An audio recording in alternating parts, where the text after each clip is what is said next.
بارشوں کا موسم چل رہا تھا اور جنگل کے سبھی پکشی اپنے اپنے گھروں کو مضبوط کرنے میں لگے ہوئے تھے۔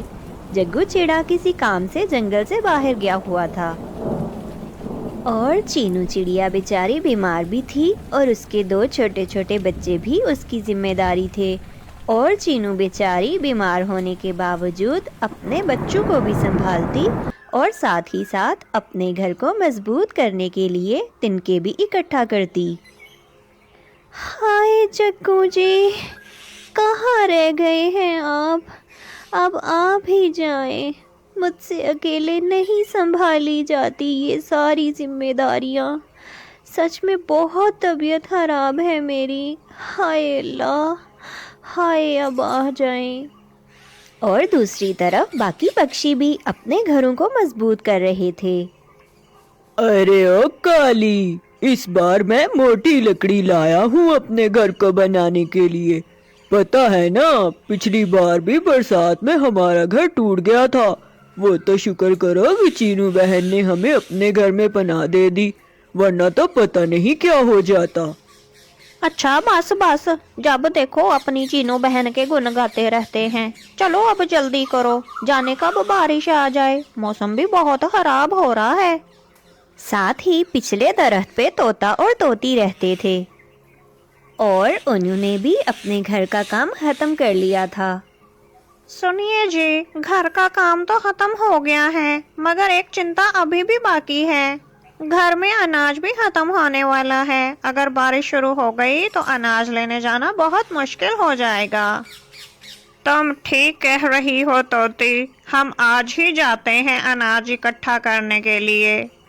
یہ کہہ کر طوطا اور طوطی باہر چلے جاتے ہیں اناج لینے کے لیے۔ چینو چڑیا اپنے گھر کی کھڑکی سے یہ سب کچھ دیکھ رہی تھی کہ کیسے سارے پکشی تیاریوں میں لگے ہیں۔ وہ بیچاری پریشان ہو جاتی ہے اور جگو کے آنے کی دعائیں کرنے لگتی ہے، مگر آج بھی جگو نہیں آیا تھا۔ پھر وہی ہوا جس کا ڈر تھا۔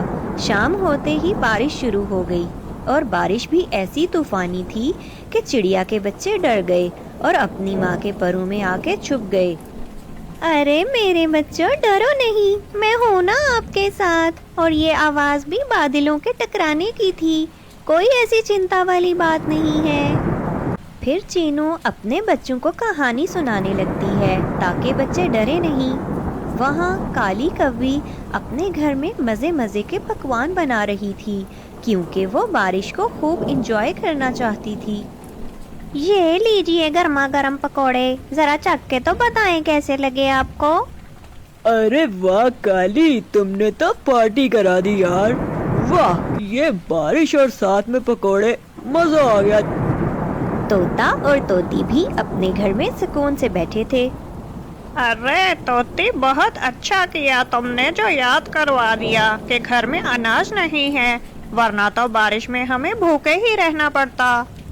تو اور نہیں تو کیا، اب دیکھیں نا کیسے آرام سے بارش انجوائے کر رہے ہیں۔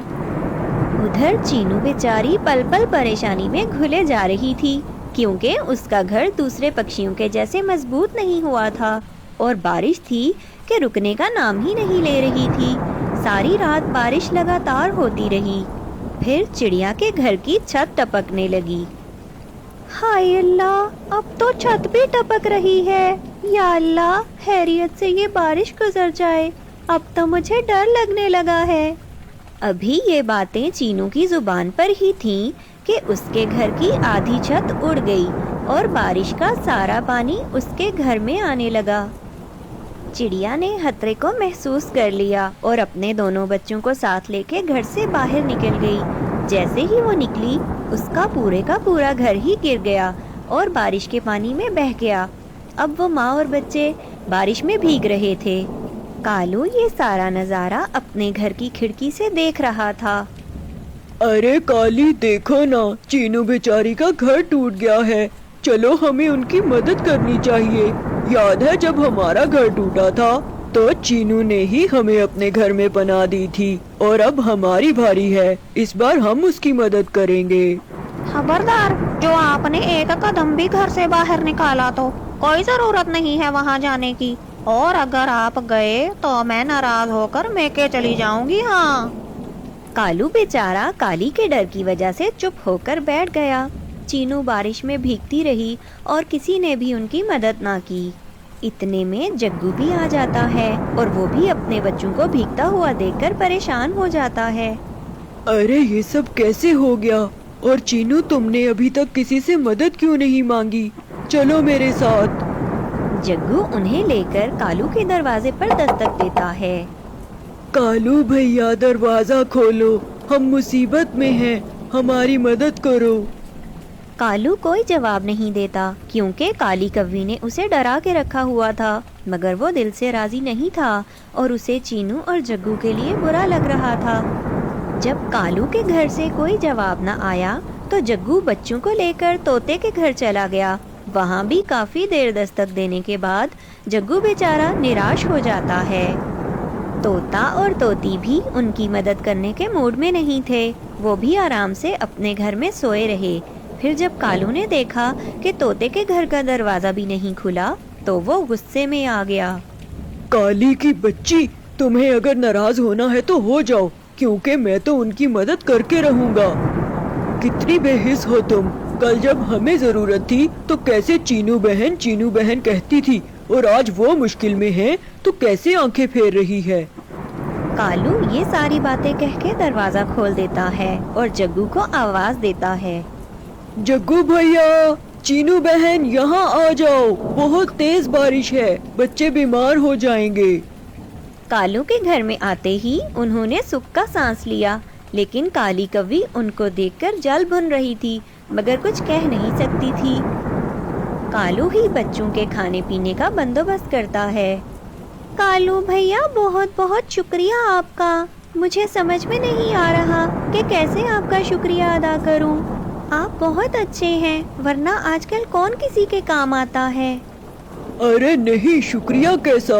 کل آپ لوگوں نے ہماری مدد کی تھی اور آج ہمیں یہ موقع مل گیا۔ یہی تو جیون کی اصل خوبصورتی ہے، ہمیں ایک دوسرے کے کام آنا چاہیے۔ کالی کوی یہ سب سن کر غصے میں آ جاتی ہے اور اس سے یہ برداشت نہیں ہوتا۔ وہ جلدی میں پیر پٹکتی ہوئی طوطی کے پاس جاتی ہے کالو کی شکایت لگانے کے لیے۔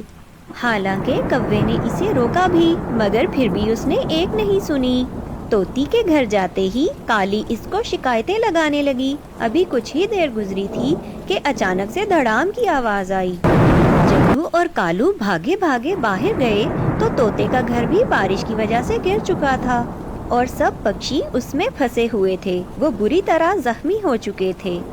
پھر کالو اور جگو طوطے، طوطی اور کالی کی مدد کرتے ہیں باہر نکالنے میں۔ اب کالی اور طوطی کو احساس ہو رہا تھا کہ یہ سب ان کے کرموں کا پھل ہے۔ کبوتری اور رانو چڑیا آپس میں سہیلیاں تھیں، ان کا آپس میں بہت آنا جانا تھا، دونوں ہی اپنے گھروں میں بہت خوش تھیں، ان کے گھر بھی ایک دوسرے سے زیادہ دور نہیں تھے۔ کبوتری کا بیٹا کبوتر باہر پڑھنے کے لیے گیا ہوا تھا، جبکہ رانو کی بیٹی چینو بہت ہی نیک سیرت تھی، وہ گھر کے کاموں میں بہت تیز تھی اور گھرداری تو اس کو خوب آتی تھی۔ کبوتری کو پتا تھا کہ رانو نے اپنی بیٹی کے جہیز کے لیے بہت کچھ اکٹھا کر رکھا ہے اور وہ اپنی بیٹی کی شادی دھوم دھام سے کرے گی، اسی لیے اس کے من میں یہ بات تھی کہ وہ رانو کی بیٹی چینو کا رشتہ اپنے بیٹے ٹونی کے ساتھ کرے گی۔ ایک دن دونوں سہیلیاں بیٹھی تھیں۔ ارے بہن، یہ دیکھو سونے کا سیٹ بنوایا ہے چینو کے لیے، دیکھو تو کیسا لگ رہا ہے۔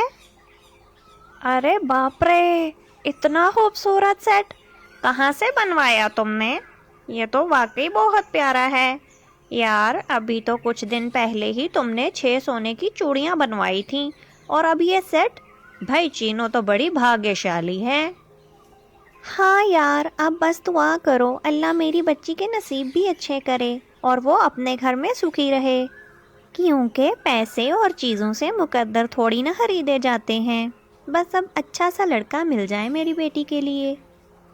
اچھا رانو، میں سوچ رہی تھی میرا ٹونی بھی باہر سے پڑھ کے آ رہا ہے اور ظاہر ہے اسے بھی اچھی نوکری مل ہی جائے گی، کیونکہ باہر کی ڈگری کی زیادہ ویلیو ہوتی ہے۔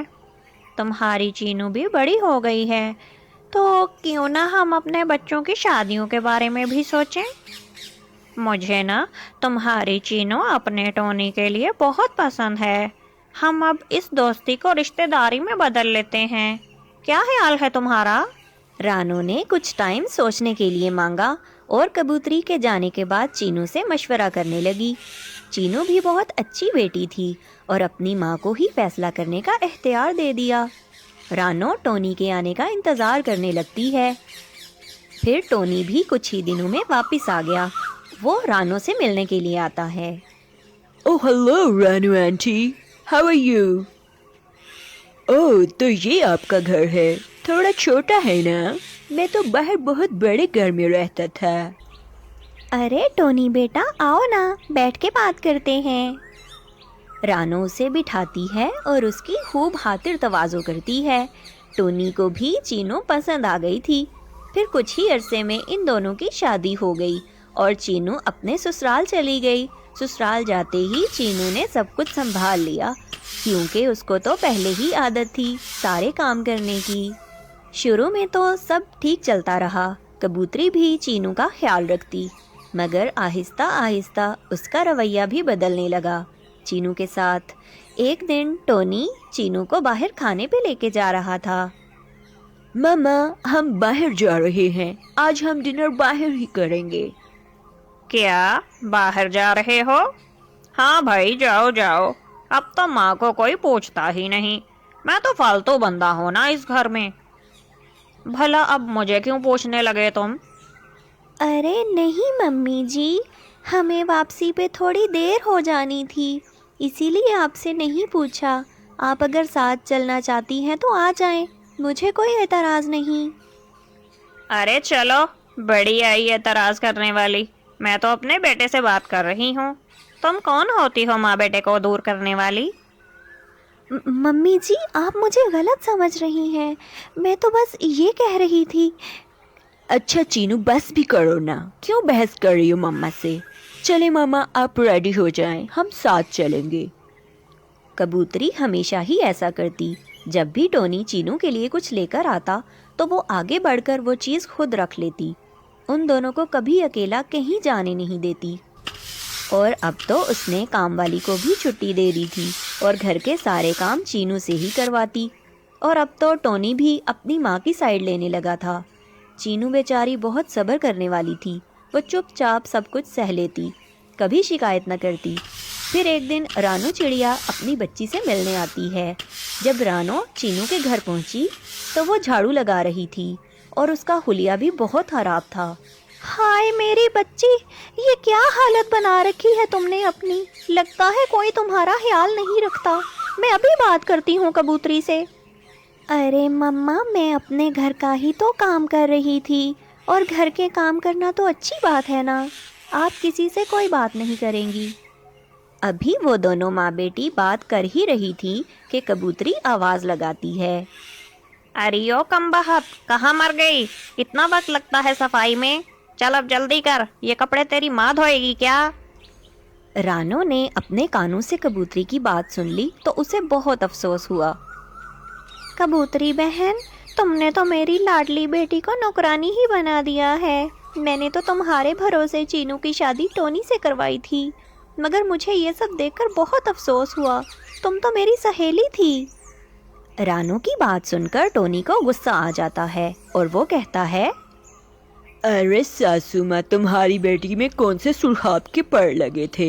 وہ تو شکر کرو میں نے ہاں کر دی، ورنہ اس سے کس نے شادی کرنی تھی. شکر کرو ایک باہر سے آئے لڑکے کا رشتہ مل گیا تم لوگوں کو. اور نہیں تو کیا، اچھا بھلا تو رکھا ہے تمہاری بیٹی کو. اب اور کیا چاہیے؟ اگر تمہیں اتنی فکر ہو رہی ہے تو ساتھ لے جاؤ نا اپنی بیٹی کو. ہمیں لڑکیوں کی کمی نہیں ہے. رانو کو بہت دکھ ہوا اور وہ رونے لگی. چینو بیچاری بھی اپنی ماں کو چپ کرواتی رہی. رانو چینو کو اپنے ساتھ لے گئی. اس کا کہنا تھا جہاں قدر نہ ہو وہاں رہنے کا کوئی فائدہ نہیں. چینو کو آئے ابھی کچھ ہی دن ہوئے تھے کہ ٹونی نے چینو کو طلاق بھجوا دی. چینو بیچاری بہت روئی اور پھر ایک دن اس کو صبر آ ہی گیا. ظاہر ہے